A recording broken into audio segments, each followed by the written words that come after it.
Support WrestleTalk! Donate on Patreon.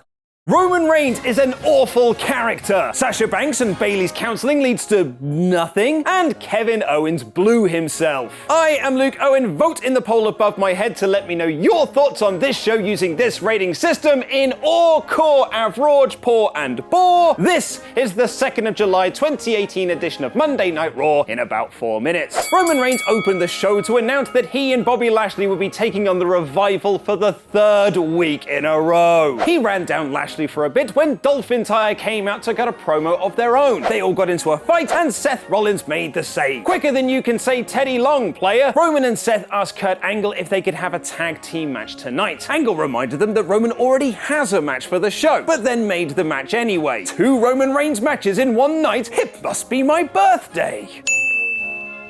For the 3rd week in a row, the B team did impressions of the Deleter of Worlds, and then Curtis Axel beat Matt Hardy in a short match for the 2nd week in a row. Have I accidentally put on last week's episode? Bray Wyatt wasn't at ringside due to the car crash he had over the weekend, so it remains to be seen if this tag team match takes place at Extreme Rules. Remember those Dr. Shelby segments with Kane and Daniel Bryan from a few years ago? Remember how we all sort of liked them? Well, now we're getting them again, but with a twist. This time, it's boring and rubbish. After arguing in the waiting room in the first segment, Bayley and Banks then did lame and unfunny impressions of each other in the second. And that was it. Nothing more, nothing less, and it will continue next week. It really must be my birthday. Authors of Pain squashed Titus worldwide in a dominating fashion that made them look cool, and Roman Reigns and Seth Rollins took on DolphIntyre in a decent match. It was also announced that Rollins and Ziggler would face off again for the Intercontinental Championship in a 30-minute Iron Man match at Extreme Rules. Remember when Bayley and Banks had that amazing 30-minute Iron Man match? I remember.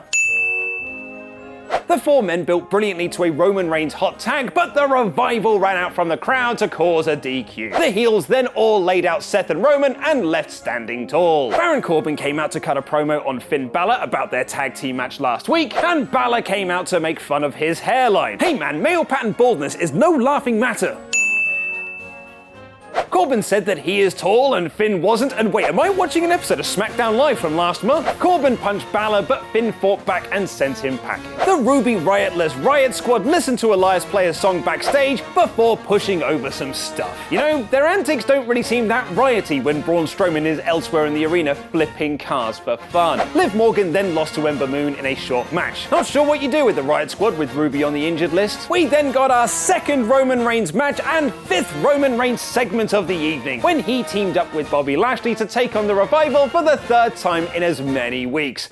And people say Raw is repetitive. The story of the match was that Roman, despite being beaten up and wrestling a match earlier in the night, wouldn't tag in the fresh Bobby Lashley. This led to the Revival working over Reigns until they got DQ'd for winning too much. Lashley walked away, and Revival laid out Roman with another shatter machine. If Revival were going to stand tall, why didn't you just give them the win rather than this lame DQ finish? But a bigger issue is the booking of Reigns. Later in the night, Michael Cole said there are 2 ways to look at Roman, either as a proud warrior or an egomaniac. Well, Michael Cole, I've watched the show and I believe he is neither. He's actually either an idiot or a complete tool. He's done nothing but whine and complain since the Greatest Royal Rumble. He acts like a complete dick backstage and then looked like a total prat in this tag team match when he wouldn't tag in the fresh man to prove a point. Although he didn't lose, so I guess he proved some sort of point. He then complained again backstage to Kurt Angle, and he's facing Lashley at Extreme Rules. Maybe it's just me, but this booking of Roman Reigns isn't working. This has to be leading to a full-on heel turn because no one in their right mind would think this would get someone over as a babyface. Mojo Rawley then beat up No Way Jose for the 3rd week in a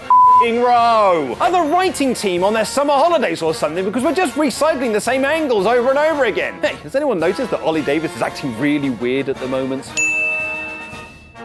In an excellent pre-taped interview, Ronda Rousey revealed that although she's suspended from Raw, she's not suspended from Extreme Rules. I'm not sure that's how it works, but she's going to buy a front row ticket to the pay-per-view. Nia Jax then cut a promo on Alexa Bliss that basically buried WWE's repetitive booking and beat Mickie James with a Samoan drop despite Bliss interference. Earlier in the night, Kurt Angle told Kevin Owens that he would be facing Braun Strowman, which Kev was less than thrilled about. In fact, he bailed on the match as soon as it started and got counted out. Braun chased after him, but Owens cleverly hid inside a porta-potty. Braun worked that out though and dragged him back to the arena, where he rammed it off the stage. The crowd popped big and Owens got dragged out covered in blue liquid. That was at least a fun and wacky way to end the show. The first 2 hours, however, were all built around this new character for Roman Reigns, which frankly sucked. And then the third hour was full of filler, with only Braun and KO being the shining lights. It's episodes like this that really expose the lack of depth on Raw's undercard, and the show didn't leave me wanting to see more. This week's Raw is sadly poor.